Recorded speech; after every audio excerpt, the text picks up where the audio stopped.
This is my bike check. I got a Fly Tiara V2 frame,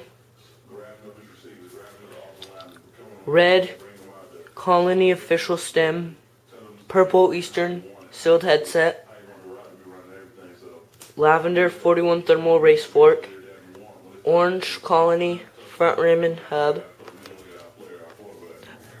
a premium front tire, Primo Tallboy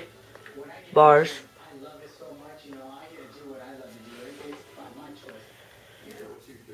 red We the People grip, a red Pivotal McNeil seat, a blue volume seat clamp, Pivotal, a white Fly seat clamp, Odyssey 12 bolts crank, brown Kink 22.2 sprocket with the chrome shadow interlock chain, green